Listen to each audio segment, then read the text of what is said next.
April 1945, southern Germany. The war in Europe was collapsing. American tanks rolled through shattered German towns almost every day now. Villages surrendered before American troops even arrived. White flags hung from broken windows. Roads were crowded with refugees, wounded soldiers, abandoned wagons, and children wandering through ruins searching for parents who would never return. General George S. Patton and the Third Army were advancing rapidly through southern Germany. The German army was breaking apart, but even at the end of the war, strange things still happened, and sometimes the strangest moments became the ones soldiers remembered forever.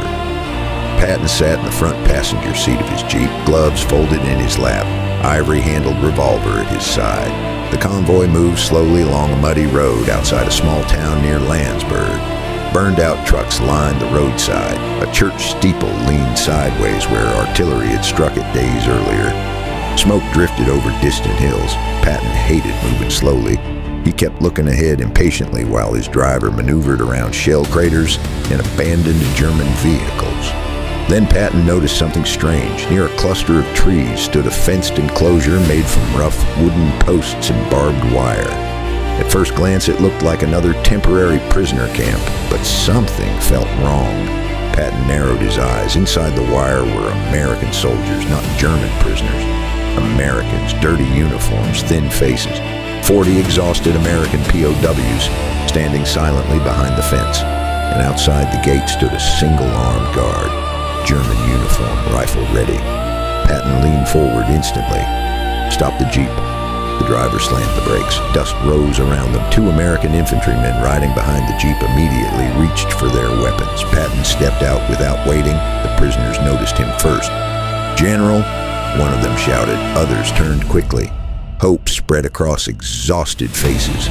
But the German guard spun around too. He raised his rifle immediately.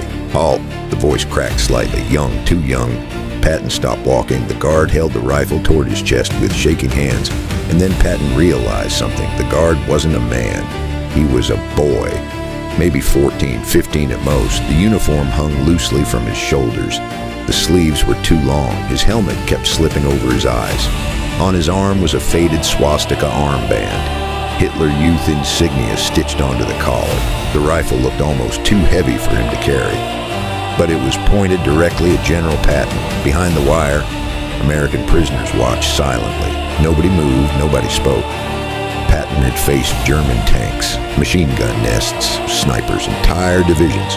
But standing there on that muddy road in southern Germany, he found himself facing something harder. A frightened child holding a rifle. Patton slowly raised both hands, not surrendering, just showing the boy he wasn't reaching for a weapon. The American soldiers behind him tightened their grips on their rifles. One wrong movement and the boy would be dead. Patton spoke calmly in German. "Wie alt bist du? How old are you?" The boy blinked, clearly surprised the American general spoke his language. His rifle lowered slightly. "14," he answered quietly. 14, Patton studied him. Thin face, dark circles under his eyes, mud on his boots, exhaustion written across every inch of him. Patton asked another question. "Wo ist deine Mutter?" "Where is your mother?" The boy's jaw tightened. "Tot, dead." "Und dein Vater?" "Your father?" The boy swallowed. "Och tot, also dead." For a moment, nobody spoke. Wind moved softly through the tree. Behind the wire fence, one American prisoner quietly removed his cap. Patton looked at the boy again. 14 years old, no parents, no family beside him, just a rifle and orders from a dying regime. Patton took one slow step forward. The boy immediately raised the rifle again, hands trembling. "Het nicht näher." "Don't come closer." Patton stopped. He nodded slightly. "Der Krieg ist vorbei." "The war is over." The boy shook his head quickly. "Nein, ich habe Befehle." "No, I have orders." "Befehle von wem?" "Orders from whom?" The boy hesitated. "Von meinem Kommandanten," from my commander. "Wo ist jetzt?" "Where is he now?" Silence. The boy looked away. Patton already knew the answer. Gone. Probably fled days earlier. Left a 14-year-old child alone to guard American prisoners while the adults escaped. Patton glanced toward the prisoners behind the fence. Their faces were hollow from hunger. One man leaned against a post because he was too weak to stand properly, and somehow this child had been left in charge of all of them. Patton looked back at the boy. "We heißt du? What is your name?" The boy hesitated, then quietly, "Klaus." "Klaus was?" "Klaus Schmidt." Patton nodded. "Klaus, hör mir zu. Deutschland hat verloren. Deine Befehle bedeuten nichts mehr." "Klaus, listen to me. Germany has lost. Your orders mean nothing anymore." The boy's eyes began filling with tears, but still he held on to the rifle. "Ich bin ein Soldat," he whispered. "I am a soldier." Patton shook his head slowly. "Nein, du bist ein Kind. No, you are a child." Those words hit harder than bullets. The rifle lowered slightly. The boy's lip trembled. Patton took another careful step closer. Behind him, his driver whispered nervously. "Sir." Patton raised one hand without turning around. "Hold fire." The boy's finger was still on the trigger. One frightened twitch could kill the general. But Patton kept walking, slow, steady, close enough now to see tears forming at the corners of the boy's eyes. "Klaus," Patton said quietly, "wann hast du zuletzt gegessen? When did you last eat?" The boy didn't answer. That answer alone told Patton enough. The child was starving, so were the prisoners behind the fence. Patton slowly extended one hand toward the rifle. Klaus stiffened immediately. "Nein. Klaus," Patton said softly. "This is vorbei. It's over." The boy's breathing became shaky. For a second he looked like he might run, then suddenly his face crumpled. Not a soldier anymore, just a terrified orphan in an oversized uniform. Patton gently placed one hand on the barrel of the rifle, slowly lowering it toward the ground, then held out his other hand. "Give us mir. Give it to me." The boy stared at the rifle for a long moment, then finally let go. Patton handed the weapon back to his driver. The American soldiers behind him visibly relaxed. Klaus stood there trembling, empty hands hanging at his sides, tears rolling freely now. Patton knelt, so they were eye level. "Dein Krieg ist vorbei, Klaus. Your war is over." The boy wiped his face with his sleeve. "Was passiert jetzt mit mir? What happens to me now?" Patton reached into his jacket pocket. He pulled out a chocolate ration, army issue, slightly melted. He always carried extra. He handed it to the boy. Klaus stared at it silently, like he had forgotten chocolate even existed. Carefully he took it. Patton stood back up. "Du gehst nach Hause. You go home." The boy looked confused. "Ich hab kein Zuhause mehr." "I don't have a home anymore." Patton paused. Around them the war still existed. Distant artillery rumbled somewhere to the east. Smoke drifted above the trees. Germany itself was collapsing, and this child had nowhere left to go. "Dann geh zu jemandem, der dich kennt," Patton said. "Then go to someone who knows you. Einem Onkel, einer Tante, irgendjemand. An uncle, an aunt, anyone." Klaus looked down at the chocolate bar in his hand, then slowly removed his helmet. It dropped into the mud.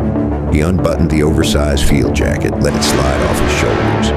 Underneath was an ordinary civilian shirt, torn, dirty, but civilian. For the first time, he looked like what he truly was. A child, not a Nazi guard, not a soldier, just a frightened 14-year-old boy trapped inside history. He looked at Patton. "Warum helfen Sie mir?" "Why are you helping me?" Patton answered immediately. "Weil du nie hier sein solltest." "Because you should never have been here." The boy stared at him for a long moment, then nodded once.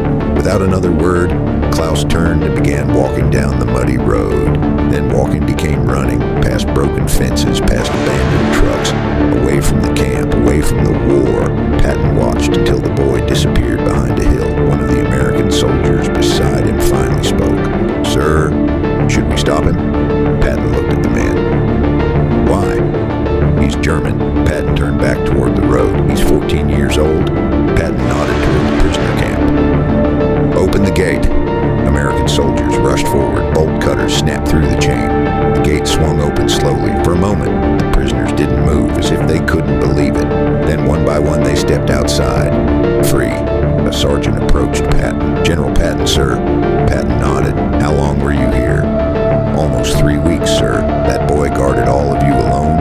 The sergeant glanced down the road where Klaus had vanished. "Mostly, yes, sir. Sometimes older German soldiers came through, but near the end, just him." Another prisoner stepped forward. He wasn't cruel, sir. Patton looked at him. The prisoner continued. Kid barely had enough food himself, but he shared what he had.